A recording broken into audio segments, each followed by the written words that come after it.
Voilà, le monocylindre historique n'est pas mort. La preuve avec la BSA 650 Gold Star. Regardez cette moto néo-rétro, plutôt jolie, plutôt élégante, et qui est dans le plus pur esprit des motos anglaises.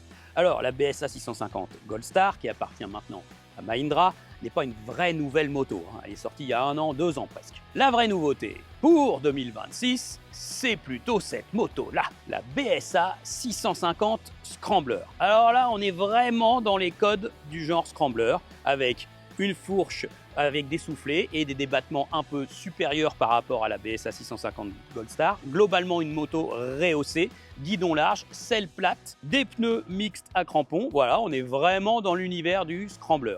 Et c'est toujours le même moteur monocylindre, légèrement, profondément revu, même depuis les générations de moteurs Rotax qu'on a connus sur les BMW.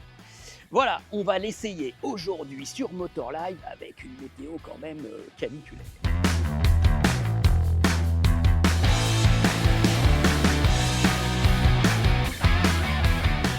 Bon, et si maintenant je vous emmenais à bord de cette BSA 650 Scrambler? Pourquoi pas? Allons-y.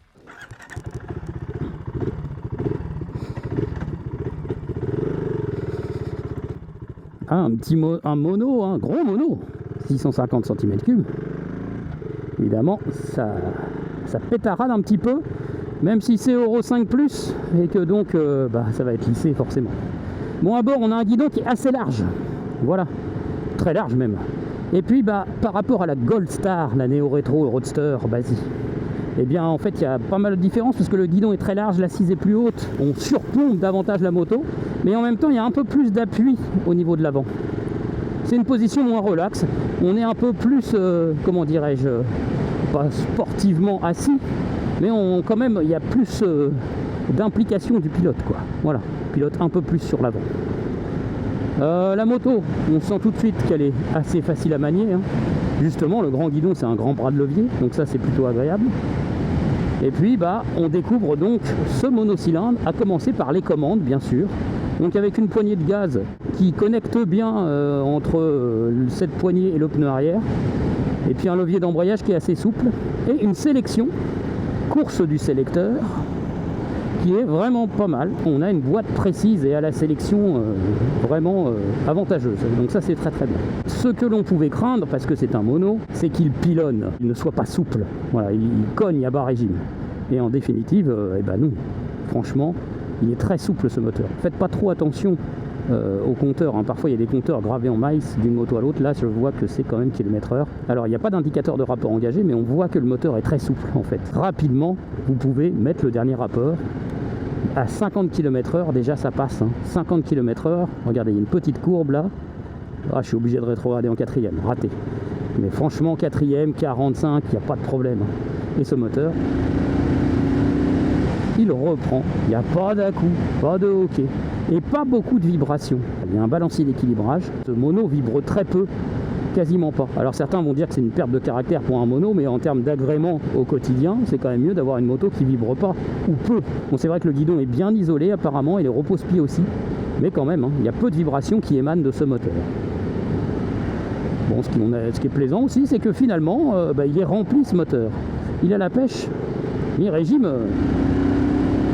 Ah ouais, ça repart, ça reprend très bien. Il est vigoureux. Si on rétrograde un rapport, il n'y a pas de problème. Il y a de l'énergie, ce moteur il a de l'énergie. C'est jamais effrayant, ça fait 45 chevaux. C'est pas effrayant comme moto. Et surtout qu'elle est un petit peu lourde. Mais ah ouais, c'est vraiment vigoureux. Je pense que pour cette cylindrée, ça doit être peut-être plus vigoureux qu'un 600 Twin en fait. Ça doit être plus tonique en reprise. Ouais, ça marche un peu, c'est sympa. Donc c'est une boîte 5 qui tire un peu long. C'est vrai que les rapports sont assez longs et donc la moto n'est pas assez joueuse en moteur à ce niveau-là. Il y a un truc qui me gêne aussi, c'est la sécheresse relative des suspensions.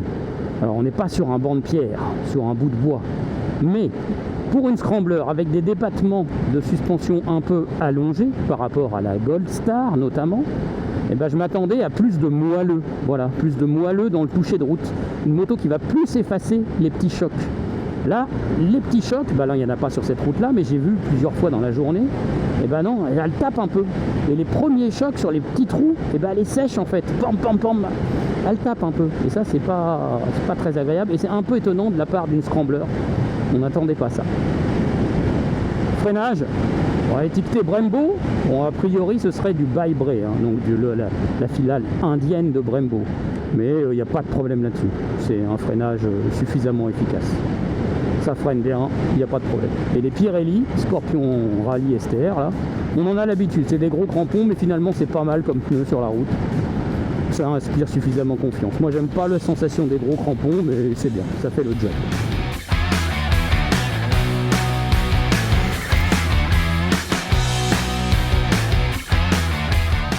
Je vais vous faire une petite explication technique de cette moto qui est relativement simple. De toute façon, c'est une moto qui est très basique, hein, comme vous pouvez le constater. Bien sûr, on est sur une architecture très classique de moto rétro avec un cadre en acier, bien sûr, au sein duquel on retrouve le moteur qui va rigidifier un peu l'ensemble. On a une fourche télescopique classique cachée derrière ces fourreaux. Il n'y a pas de réglage sur les suspensions, hormis sur la précharge des suspensions à l'arrière, mais sinon il n'y a pas de réglage. Un simple disque avant, vous voyez bien la grille ici de l'ABS. Toutes les motos maintenant de série ont l'ABS, bien sûr. L'ABS qui n'est pas modulable, déconnectable pour un mode enduro ou un mode off-road par exemple, hein. Ce qui aurait peut-être été utile sur une moto à vocation un petit peu tout chemin. Et puis on a une roue avant en 19 pouces, voilà, rayonnée, et il y a des chambres à l'intérieur. Donc là vous retrouvez surtout le cœur de cette moto, c'est le monocylindre 4 temps, double arbre à cam en tête, 4 soupapes par cylindre, refroidissement liquide, et en fait ils se sont bien débrouillés BSA parce qu'il est plutôt bien dissimulé, le radiateur d'eau, voilà, il est plutôt bien caché dans la ligne, ça c'est bien.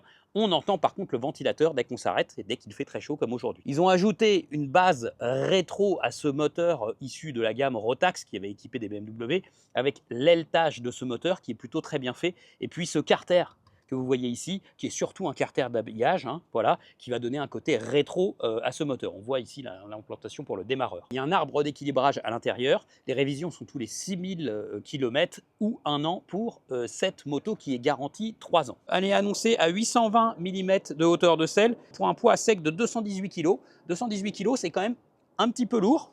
Il y a du métal bien sûr, mais il n'y a pas du métal partout sur cette moto. Donc elle aurait peut-être pu être plus légère finalement, hein. 218 kg, on les sent un petit peu lors des manœuvres. Et puis 820 mm de hauteur de selle. Comme la moto est un petit peu large, en fait, à l'entrejambe, bah du coup ça fait pointe des pieds de chaque côté pour moi pour 1,68 m. Commande hyper simple, il y a des warnings quand même. Et puis il y a un tableau de bord LCD, qui n'est pas toujours lisible au soleil, mais qui brille de simplicité. À noter, il n'y a pas d'indicateur de rapport engagé, ça c'est un petit peu dommage parce que surtout que c'est une boîte 5. Par contre, il y a de quoi charger, hein, sur cette moto, puisqu'ici il y a un énorme commuteur bloc avec port USB A et C. Et de l'autre côté, en bas, on a une prise 12 volts pour recharger, par exemple, son smartphone en roulant et tout ça. Et on a vraiment tout ce qu'il faut.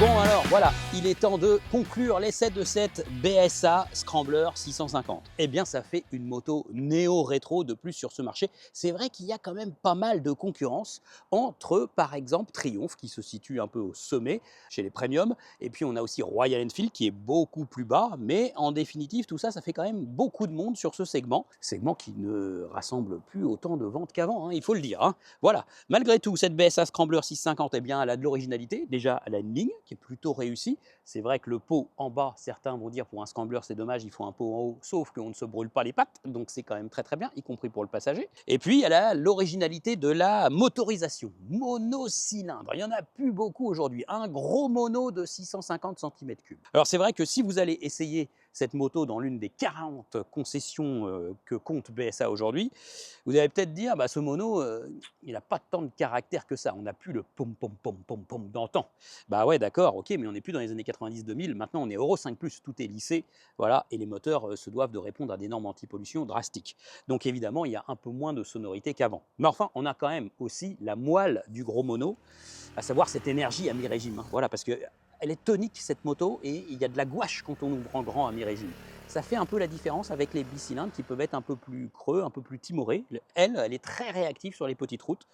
Donc du coup, ça nous donne une moto quand même assez punchy, c'est plutôt pas mal. Moi, j'aurais bien aimé qu'elle soit encore plus punchy avec une boîte 6 et 3 rapports bien serrés pour les 3 premiers rapports. C'est pas le cas, il faut se contenter de cette boîte 5 un peu typée cruising. Mais du coup, ça participe aussi à l'agrément en roulant cool, parce que c'est une moto qui est faite pour rouler cool. Ce que je regrette aussi, la sécheresse inattendue des suspensions. Elles sont trop sèches, ces suspensions, sont un peu trop fermes. Elles tapent sur tous les petits chocs. C'est un peu dommage parce qu'on a plus de débattement que sur une Gold Star, par exemple, mais en définitive, on a moins de confort, c'est dommage. Mais sinon, le comportement routier, il est très bien. Elle est saine, elle est presque joueuse, on peut le dire. Elle efface assez bien son poids, donc avec un moteur tonique, c'est plutôt pas mal. Bon, 6 799 € finalement, elle est placée sur ce marché, garantie 3 ans, donc elle gagne à être connue et elle gagne surtout à être découverte, cette BSA Scrambler 650. Rapprochez-vous des concessionnaires BSA, elle sera souvent, très souvent en démo un peu partout, ça va vous donner une petite idée de cette moto, puis vous postez à la suite de ça un petit commentaire sous cette vidéo sur Motor Live, et nous c'est toujours une bonne indication d'avoir votre retour, on adore ça. N'oubliez pas de vous abonner à la chaîne YouTube et regardez nos réseaux sociaux, Instagram, Motor Live, on publie souvent des petites news intéressantes.